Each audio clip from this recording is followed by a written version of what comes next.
We got another video today on sound design tricks, ear candy tips. You're going to need this stuff to spruce your mixes up, add the flavor and spice. Learn some of these tricks and you'll be able to create your own as well.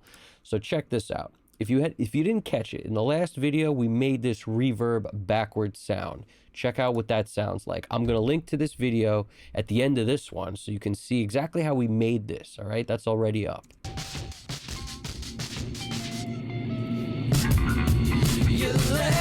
Now that's a cool thing, that swooshing up thing. You'll notice that's in a lot of mixes that you've heard before. Something I'm going to do to make this even better, just a quick, easy thing to do, is notice it's static. It's coming down the center pretty much.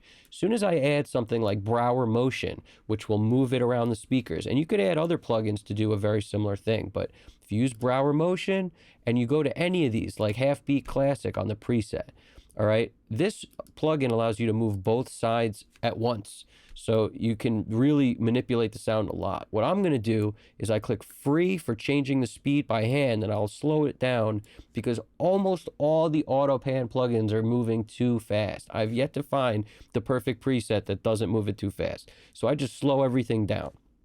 Now, what I'll do is just listen to it. Like literally all I did was add an auto pan and slow it down, but listen to the realness that gets created from that swoosh and how much better it sounds.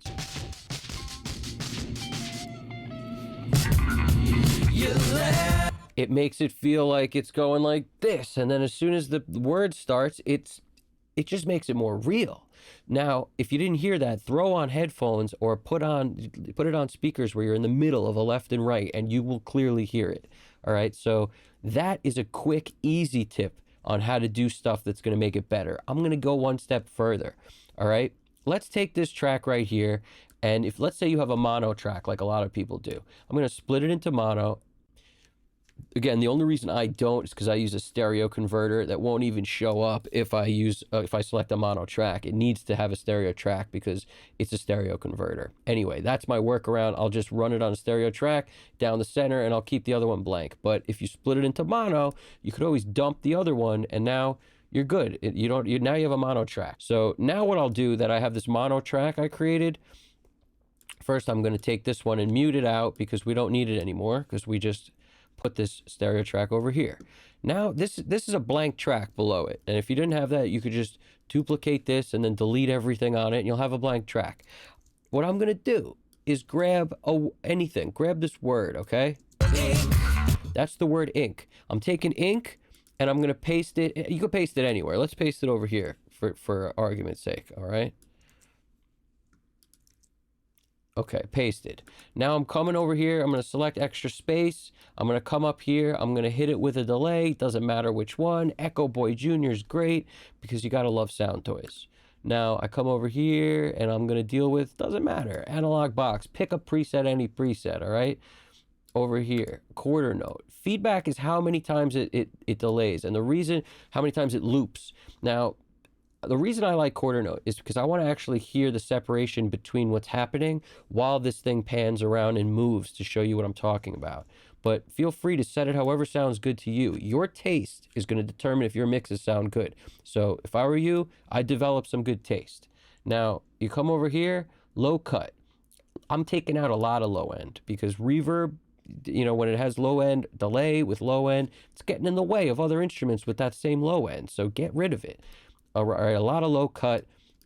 This I'll leave kind of alone. I'll hit it with some saturation. That's good. I'm going to put it on ping pong because that's going to accentuate what we're doing here. All right, but you don't have to do it wide, do it normal. You know, again, this is to taste. Now, just let's look at what it looks like when I create that. It's the word ink by itself. Now it becomes this. Now, if there's not enough repeats for me, so that means I'm going to turn the wet up, I'm going to turn the feedback up, and I'm even going to shorten this a little because I don't want all that tail. Now let's listen to it. Now you see how we're getting repeats? That's what we want. Now if I turn this up, you'll even see it more clearly. Now listen to it.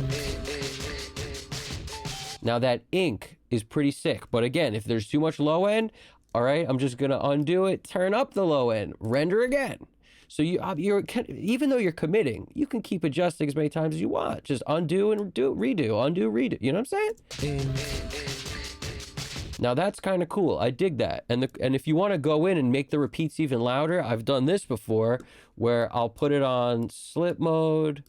Okay, I'll go in and I'll just take like from here and I'll make these repeats louder, or maybe make these repeats louder. Like, you can control so much of this. It's so much better and easier to do this than to try to set it right on a plugin. It's like, come on, I got all the control in the world. Now we got this sound that we like. All right, I'm gonna put it wherever I want. We could put it over here, or I could leave it in the space.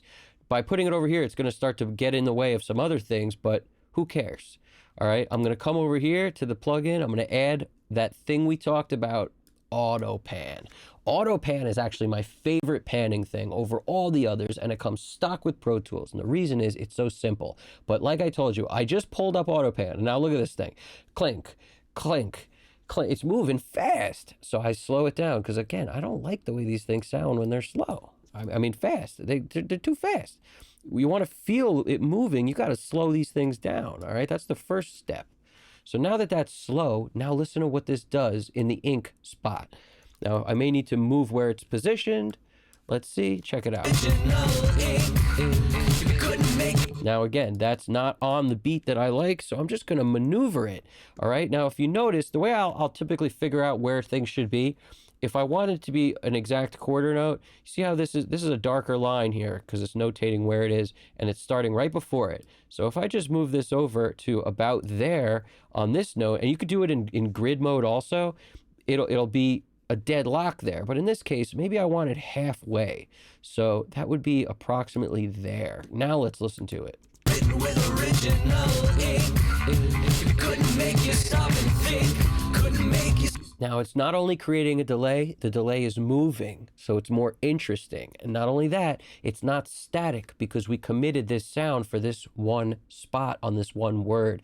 This is why I like the name Custom Cut Studios. It's gotta be custom cut. Everything you do, every part of the song will sound better if you're doing this rather than slapping a plugin on and automating the knob to be, all right, wet mix, dry mix, wet mix, dry mix. You know how terrible that sounds compared to this? Not as good. So in my opinion, obviously, but still not as good. This means I'm tailor making the freaking thing for this spot. And if it ain't good, I'll change it. But that's why mixes will have life and be better than other mixes. Because if you can spend a little time on spots like this, it really starts to add up. All right, I hope that helped. I'll link to that other video. And if you guys have any other ideas like this, leave it in the comments. I want to hear what you guys are doing also. All right, do me a favor. It really helps the channel. Hit that subscribe button if you haven't already. Hit the like button if you like the video. And there's going to be tons more like this you don't want to miss. So keep in mind, you guys got this. If you got any other ideas, leave them in the comments. Check out that other video that I did recently that's how I built the reverse reverb, in case you don't know how to do that, and more of this stuff to come. All right, Custom Cut Studios, you guys got this. I'll see you in the next one.